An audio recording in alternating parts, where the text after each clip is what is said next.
Welcome to the channel. आज की इस वीडियो में मैं आपको बताऊंगा यूनाइटेड नेशंस ऑर्गेनाइजेशन के बारे में।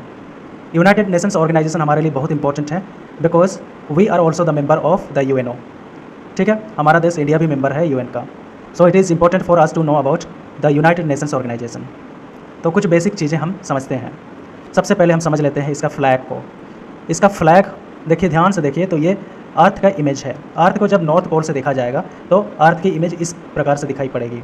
दोनों किनारों पर ऑलिव ब्रांचेज हैं जो शांति यानी पीस के सिंबल्स हैं। ठीक है, पीस का सिंबल है ऑलिव ब्रांच और बीच में अर्थ का इमेज, और ऐसा इमेज जो नॉर्थ पोल से देखने पर जो इमेज बनता है वह इमेज है बीच में। ठीक है, और ये पूरा वाइट बैकग्राउंड में बना है। आइए आप समझते हैं यूनाइटेड नेशंस ऑर्गेनाइजेशन के कौन कौन से ऑर्गन हैं। ये जनरल असेंबली है, 6 ऑर्गन्स हैं।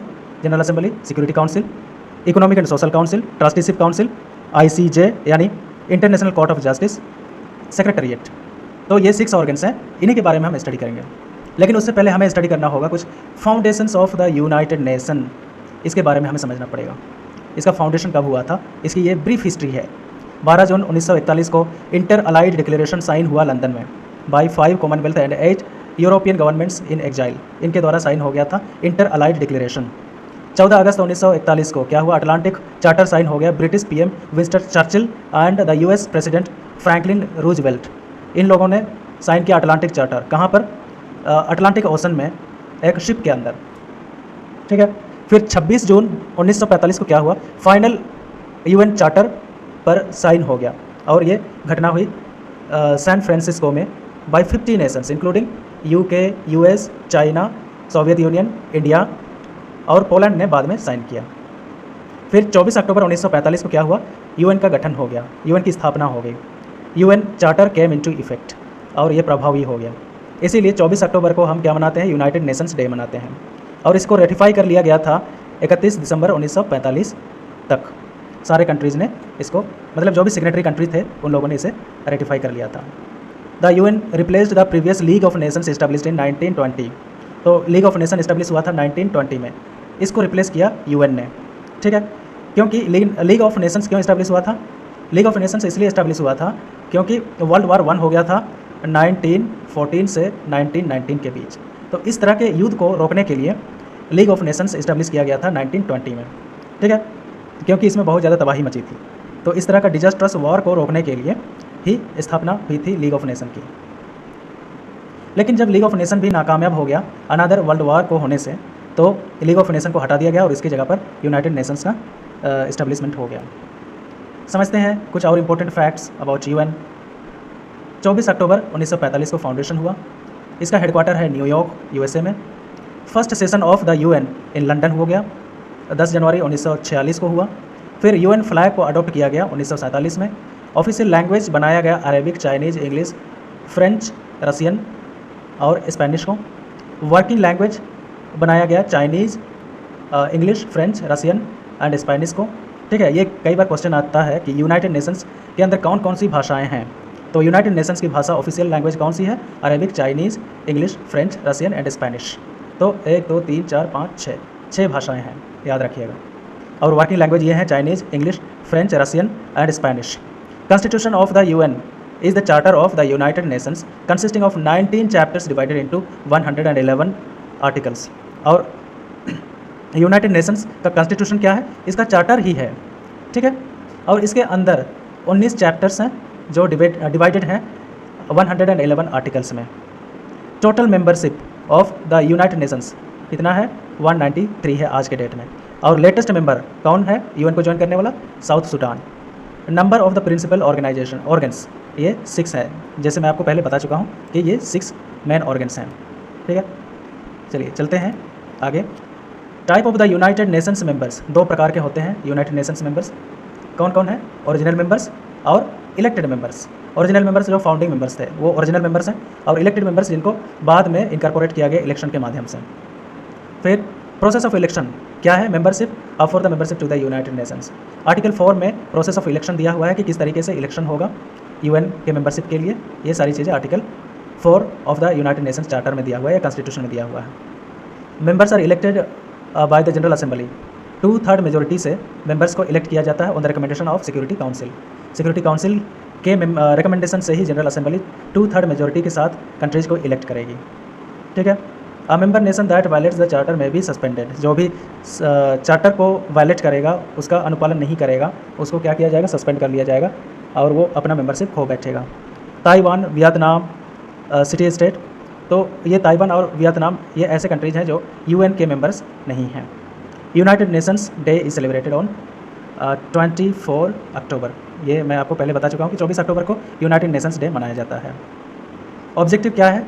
To save the succeeding generations from the scourge of war. जैसे मैं आपको बता चुका हूँ कि किसी भी तरह के वर्ल्ड वॉर को रोकने के लिए ही उसी पर्पज़ से यूनाइटेड नेशंस की स्थापना हुई।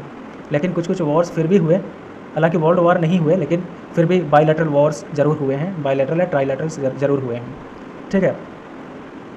तो बहुत बड़ी सफलता नहीं कही जा सकती है, लेकिन काफ़ी हद तक सफल हो गई है। To reaffirm faith in fundamental human rights. तो मेन पर्पस ये भी है कि फंडामेंटल ह्यूमन राइट्स को इस्टेब्लिश करना यूनाइटेड नेशंस का एक उद्देश्य भी है। Dignity of human person, dignity को मेंटेन करना, फिर equality right, equal rights of man and women and nations large and small. तो सभी देशों का सम्मान हो, वुमेन का सम्मान हो, मैन का सम्मान हो और उनके इक्वल राइट्स हो मैन और वुमेन के। तो ये भी एक ऑब्जेक्टिव है यूनाइटेड नेशंस का। To establish conditions under which justice and respect for all obligations arising from treaties and other sources of international law can be maintained. और सभी तरह के ट्रीटीज़ जो भी कंट्रीज साइन करेंगे उनका सम्मान होना चाहिए, ये भी एक यूनाइटेड नेशंस का ऑब्जेक्टिव है। To promote social progress and better standard of life in larger freedom. तो ये भी एक ऑब्जेक्टिव है कि एक लिबर्टी होनी चाहिए, स्टैंडर्ड ऑफ लाइफ होनी चाहिए। तो ये भी ऑब्जेक्टिव है यूनाइटेड नेशंस का।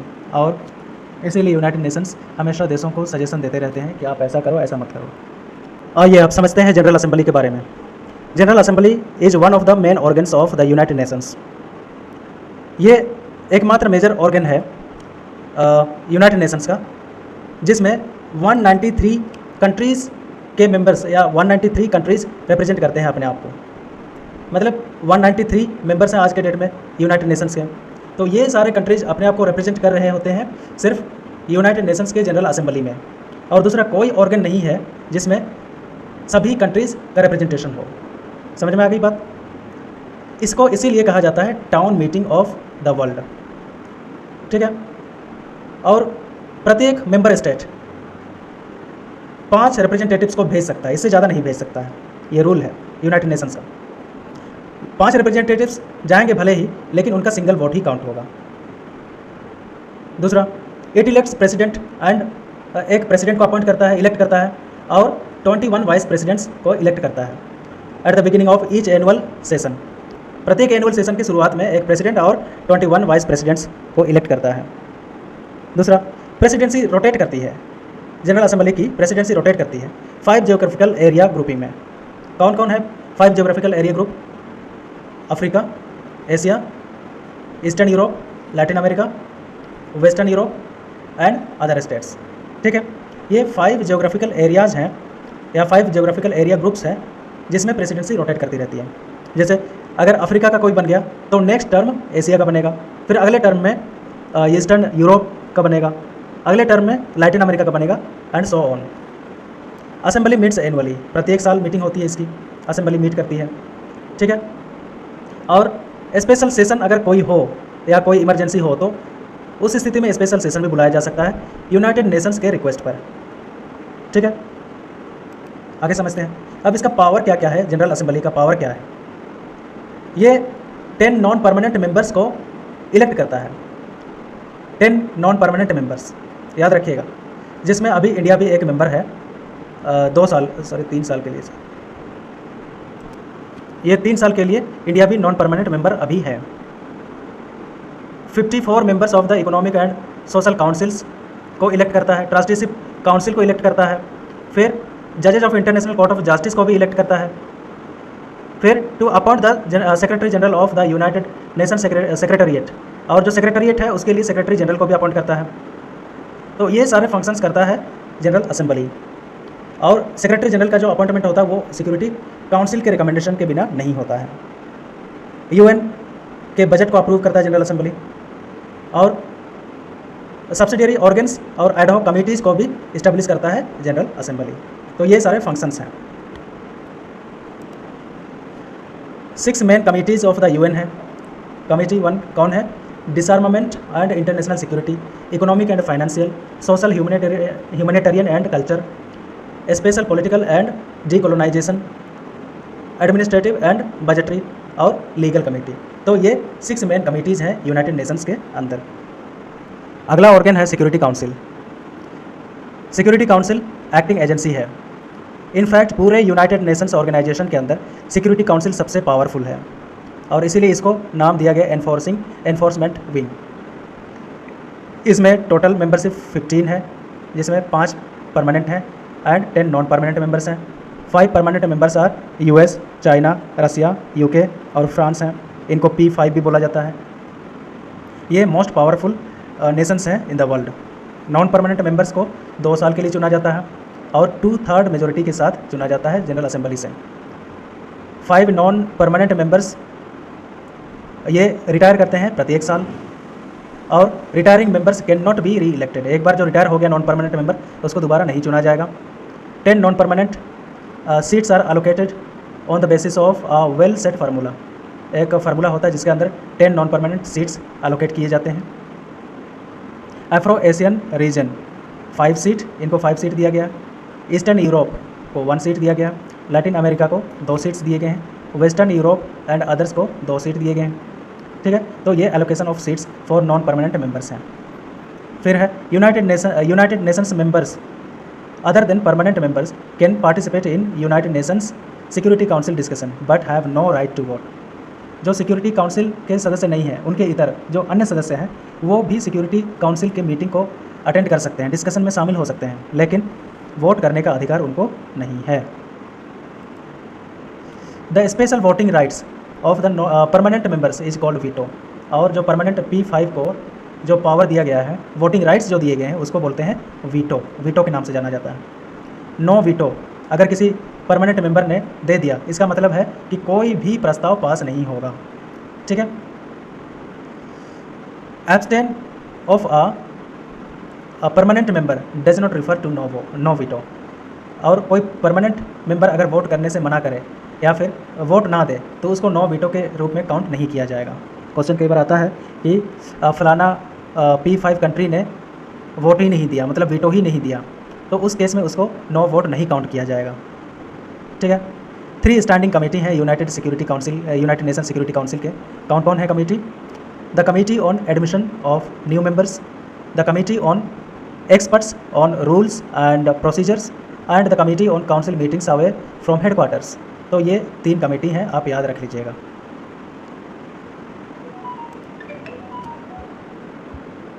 चलिए आगे देखते हैं। अगला ऑर्गन है economic and social council. Economic and social council ये चीफ कोऑर्डिनेटिंग एजेंसी है of the UN. Coordinating agency मतलब सबको कोऑर्डिनेट करने का जिम्मा इसके पास है, इकोनॉमिक एंड सोशल काउंसिल के पास। इसमें 54 मेंबर्स हैं, जिनमें से 18 को इलेक्ट किया जाता है एवरी ईयर बाय द उंगा। ठीक है, मतलब 1/3 को इलेक्ट किया जाता है आउट ऑफ 54 मेंबर्स। और इनका टर्म कितने साल का होता है? 3 साल का। प्रेसिडेंट इज इलेक्टेड एनुअली, प्रत्येक साल प्रेसिडेंट चुना जाता है। And he is eligible to be re-elected, और एक बार चुनने के बाद दोबारा भी चुना जा सकता है। काउंसिल मीट्स ट्वाइस, काउंसिल जो है 2 बार मीटिंग करती है 1 साल के अंदर। Decisions are made by simple majority, और जो भी डिसीजन होते हैं मीटिंग्स में वो सिंपल मेजोरिटी से ही पास होते हैं। आइए अब अगला ऑर्गन की तरफ चलते हैं। अगला ऑर्गन है the international court of justice, ICJ के नाम से जिसको जाना जाता है। इस्टेब्लिशमेंट हुआ था 26 जून 1945 को बाय द यूएन चार्टर, और इसका हेडक्वार्टर है द हेग में, नीदरलैंड्स में है। इसको वर्ल्ड कोर्ट के नाम से भी जाना जाता है। इंटरनेशनल कोर्ट ऑफ जस्टिस को वर्ल्ड कोर्ट के नाम से भी जाना जाता है। टोटल मेंबर्स हैं 15। इनको उंगा के द्वारा इलेक्ट किया जाता है, यानी यूनाइटेड नेशंस जनरल असेंबली के द्वारा इलेक्ट किया जाता है, और यूनाइटेड नेशन सिक्योरिटी काउंसिल के द्वारा इलेक्ट किया जाता है। ठीक है। टर्म ऑफ द जजेज 9 साल का होता है। क्वेश्चन आता है कई बार कि ICJ के अंदर जो जजेज होते हैं उनका कार्यकाल कितने साल का होता है? What is the term of office for the जजेज of international court of justice. तो आपको आंसर करना है 9 ईयर्स, याद रखिएगा। और ये रीन्यूएबल है, मतलब एक बार इलेक्ट होने के बाद दोबारा भी इलेक्ट हो सकते हैं, एक बार टर्म खत्म होने के बाद दोबारा भी इलेक्ट हो सकते हैं। इलेक्शंस एवरी 3 ईयर्स में होता है फॉर 1/3 ऑफ द सीट्स। 1/3 लोग रिटायर करते हैं और 1/3 वैकेंसी जब खाली हो जाती है तो इस पर इलेक्शन हो जाता है हर 3 साल के अंदर। नो 2 जजेज can be nationals of the same nation और सेम स्टेट, मतलब एक कंट्री से 2 जजेस नहीं जा सकते हैं ICJ में। नो जज is allowed to exercise political and administrative function. Political and administrative function को अलाउ नहीं किया जाएगा किसी जज के द्वारा। The ICJ elects its president and vice president for a term of 3 years. और प्रेसिडेंट और वाइस प्रेसिडेंट का इलेक्शन 3 साल के लिए होता है ICJ के अंदर। और कोरम है 9 जज, मतलब जब भी इलेक्शन हो, जब भी कार्रवाई हो ICJ के अंदर तो उसमें कम से कम 9 जजों का रहना जरूरी होता है out of 15। All questions are decided by the majority vote of the जजेस प्रेजेंट। और जो भी जजेस प्रेजेंट हैं उनका मेजोरिटी वोट के द्वारा ही कोई भी क्वेश्चन को डिसाइड किया जाएगा। मतलब कोई भी प्रस्ताव पर डिसीजन कब होगा, जब मेजोरिटी वोट ऑफ जजेज होगा, मतलब जितने प्रेजेंट हैं ICJ के अंदर उतने लोगों ने वोट किया तो उस वोट के द्वारा ही डिसाइड होगा कोई भी मैटर ICJ के अंदर आने वाला। The president of the ICJ right to have casting vote. तो कास्टिंग वोट का अधिकार है ICJ के चीफ जस्टिस को, सॉरी प्रेसिडेंट को, ठीक है, इसको प्रेसिडेंट बोलेंगे, चीफ जस्टिस नहीं, प्रेसिडेंट बोलेंगे। तो उसको कास्टिंग वोट देने का अधिकार है। कास्टिंग वोट क्या होता है, जब वोट टाई हो जाए, मान लीजिए 9 जजेज हैं, सॉरी मान लीजिए 10 का हम एग्जांपल ले लेते हैं, इसमें उदाहरण देने में थोड़ी सहूलियत होगी। 10 जजेज हैं, 5 ने एक पार्टिकुलर केस को वोट किया और 5 ने एक दूसरे पार्टिकुलर केस को वोट किया, तो इस केस में टाई बन जाती है, मतलब ड्रॉ हो जाता है। तो इस केस में ये कास्टिंग वोट देंगे कौन, प्रेसिडेंट ऑफ द ICJ, और जिस पक्ष में वोट देंगे वही पक्ष विजेता हो जाएगा। आइए आप समझते हैं ज्यूरिसडिक्शन ऑफ ICJ, कहाँ तक इसका अधिकार क्षेत्र है ICJ का। On contentious cases between states, देखिए ये वॉलंटरी और ऑब्लिगेटरी 2 प्रकार के ज्यूरिसडिक्शंस हैं। वॉलंटरी में क्या क्या आएगा, on contentious cases between states that agree or have previously agreed to submit the case to the ICJ। यदि 2 स्टेट दोनों के बीच कोई प्रॉब्लम है, ये सॉल्व नहीं हो रहा है, तो दोनों स्टेट जाएंगे ICJ के पास और ICJ से गुहार लगाएंगे कि आप हमारे केस को सॉल्व कर दो, हमारी समस्या को सॉल्व कर दो। तो ये वॉलंटरी ज्यूरिसडिक्शन के अंदर आएगा। तो ICJ खुशी खुशी सॉल्व करेगा दोनों के प्रॉब्लम को। दूसरा है consequent ICJ ruling are binding to the parties. और जब भी ICJ इस तरह के डिसीजन, इस तरह के केसेस में डिसीजन लेगा, वो डिसीजन दोनों पर बाइंडिंग होगा, मतलब दोनों पार्टीज़ को वो डिसीजन फॉलो करना पड़ेगा, दोनों पार्टीज़ को उस डिसीजन के साथ कंप्लाई करना होगा। दूसरा ऑब्लिगेटरी ज्यूरिसडिक्शन, इसमें क्या है, on properly submitted questions of international law at the request of the UN general assembly. और UN जनरल असेंबली के रिक्वेस्ट पर, UN जनरल असेंबली के रिक्वेस्ट पर अगर कोई इंटरनेशनल लॉ के ऊपर कोई केस लगाना है या फिर ICJ को सुनवाई करना है, तो ICJ का ऑब्लिगेशन बन जाता है, क्योंकि UN जनरल असेंबली का ये एक मेंबर है। और UN जनरल असेंबली अगर रिक्वेस्ट करे कि आप इस पार्टिकुलर इंटरनेशनल लॉ के ऊपर आप अपना जजमेंट दें, तो तैयार हो जाता है, ऑब्लिगेशन बन जाता है ICJ का, और वो अपना निर्णय सुनाता है। और लेकिन ये ऐसा निर्णय होगा जो किसी भी पार्टी पर बाइंडिंग नहीं होगा। बाइंडिंग नहीं होगा मतलब उस पर थोपा नहीं जाएगा, वो एक उस पार्टी के लिए वो वॉलंटरी है। अगर वो पार्टी उस निर्णय को फॉलो करना चाहता है तो कर सकता है, और नहीं तो नहीं करेगा। तो मतलब इसका मतलब ये बाइंडिंग नहीं होगा। ICJ का कोई भी डिसीजन ऐसे पार्टीज़ के ऊपर बाइंडिंग नहीं होगा जिसका केस उनका के रिक्वेस्ट पर, यानी UN जनरल असेंबली के रिक्वेस्ट पर ICJ में सुनवाई हुई थी। आइए अब देखते हैं द सेक्रेटेरिएट। ये छठा ऑर्गन है यूनाइटेड नेशंस ऑर्गेनाइजेशन का। इसका हेडक्वार्टर है न्यूयॉर्क में USA के अंदर, और इसका फंक्शन है डे टू डे बिजनेस को मैनेज करना। UN के अंदर जितने भी डे टू डे बिजनेस होते हैं, सारे बिजनेस मैनेज होते हैं सेक्रेटेरिएट के अंदर। और इसका हेड कौन होता है सेक्रेटेरिएट का, सेक्रेटरी जनरल। इसका दूसरा फंक्शन क्या है, to provide services to all other UN organs. और जो भी अदर यूनाइटेड नेशंस ऑर्गन्स हैं उनको सर्विस प्रोवाइड करना द सेक्रेटेरिएट का काम है। Coordinate and administer the programmes and policies of other united nations organs. और दूसरे यूनाइटेड नेशंस ऑर्गेनाइजेशन, दूसरे यूनाइटेड नेशंस के ऑर्गन्स के बीच कोऑर्डिनेशन बनाना, एडमिनिस्टर द प्रोग्राम तो एंड पॉलिसीज, तो ये सारा फंक्शन है द सेक्रेटेरिएट का। हेड ऑफ द सेक्रेटेरिएट ये होता है secretary general. Term of secretary general 5 years का होता है और secretary general is appointed by UNGA के द्वारा होता है appointment on the recommendation of united nation security council. तो ये थोड़ी लंबी हो गई वीडियो, बट आप इसको गौर से देखेंगे और सुनेंगे तो आपको बहुत सारे फैक्ट्स याद हो जाएंगे और आपके लिए काफ़ी आसान हो जाएगा कोई भी एग्ज़ाम में इस तरह के क्वेश्चंस को सॉल्व करने में। तो आज के लिए बस इतना ही। Thank you so much.